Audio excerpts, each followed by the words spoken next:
Welcome back to another episode of the Resilient Philosopher.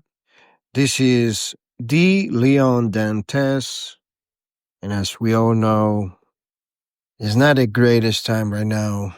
Fortunately, Charlie Kirk fell into what I can only describe by now an obvious problem.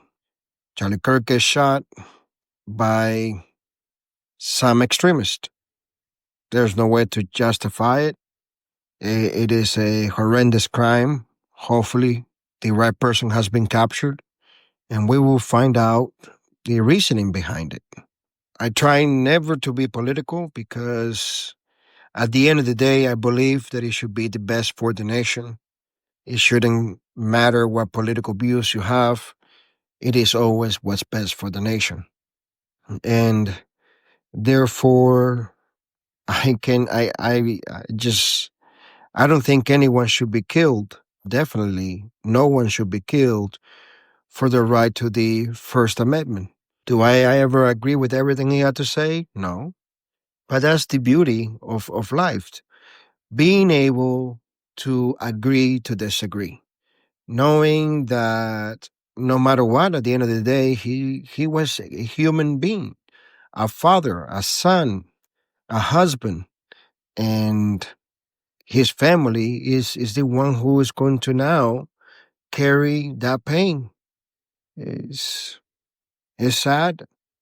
But we also have to remember that there was a shooting in a high school that day, that not too long ago there was another shooting in a school. And this is becoming an obvious problem. I am a strong believer in the Second Amendment. I think that it is important to keep it alive. It is necessary not only for our personal defense, but to defend the Constitution if it ever comes to it. So I completely agree with the Second Amendment. But we must find a solution to these school shootings, to these mass shootings, and definitely to assassination. We have recently had our president try to be assassinated, and now influencer and activist, a well-known conservative, is shot. So it's it's a problem, and to now say it differently, it is a problem. It's a nationwide problem that we're having, where access to guns are available to people with mental health issue. Personally, I don't believe that we have people with guns without doing evaluations every, I don't know, year at least. How can, I mean, with the amount of stress that anyone can be living under, to allow people to just randomly have guns is insane, first of all. Second of all, gun owners that truly love the Second Amendment are trained with their weapon, and they know the misuse of their weapon is against the Second Amendment. The Second Amendment is not for you to go out and be like a Hollywood movie in the Wild Wild West. No, the Second Amendment, it is for our own protection, defensive mechanism, not an offensive mechanism, a defensive mechanism for the protection of ourselves, of our family, and our Constitution. And that is where I say some of the things I do agree. I did agree with Charlie Kirk. But what I would like to see is a system that impairs people with mental health issues to have access to guns. That is what needs to be done. The what we need done, because we're losing too many people, and we're losing people that could have made a change, people that could bring the next generation, a president, a scientist, every time a member of our youth dies in a school shooting.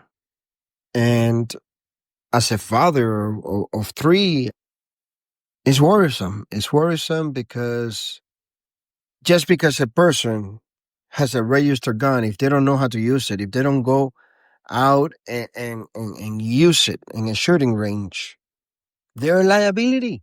You just can't pull a gun and aim and shoot. You need to practice with it. So, how is it that these individuals are going unseen? And this is not about blaming the parents. By no means. It's about pointing out how is this just happening by our nation. I still remember when the shooting in the high school in Columbine, Colorado, it shook me. I couldn't understand how in United States of America that could happen. And I remember how it changed schools. We from that moment on, there was a lot more security in schools in Florida, far away from Colorado. And now to have even active shooter training, not only in schools, but in jobs and everywhere. Well, not everywhere, but in jobs and schools. And that has been within the last 30 years. 30 years now that the progression of school shootings, workplace shootings have gone up. Mass shooting has gone up tremendously in the last 30 years. And it wasn't right 30 years ago, and it shouldn't be happening now. By now, we should have had a better solution to this problem. Again, gun owners, defenders of the Second Amendment, know how to use a gun. They know the importance of using your gun properly because they believe in the Second Amendment. I've met conservative Democrats who own guns for hunting, and they know to keep everything separated. They know how to clean their guns, do everything exactly the way they're supposed to because they enjoy going hunting. Personally, I like bow and arrows, crossbows, machetes, stuff like that. But that's why I believe in the Second Amendment. I'm sorry to be rumbling, but it's been a hard week already, a rough last 4 days.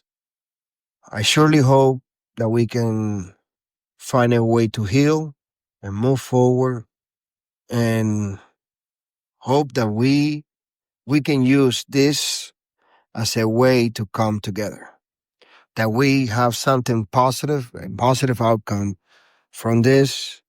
And I believe that's what Charlie Kirk would have wanted. I don't think he would have wanted us divisive, but I think he would have wanted us to be together, to be able to move forward as a nation. Thank you for listening to this episode, and see you next Tuesday. You will always be remembered, Charlie Kirk. You will always be remembered.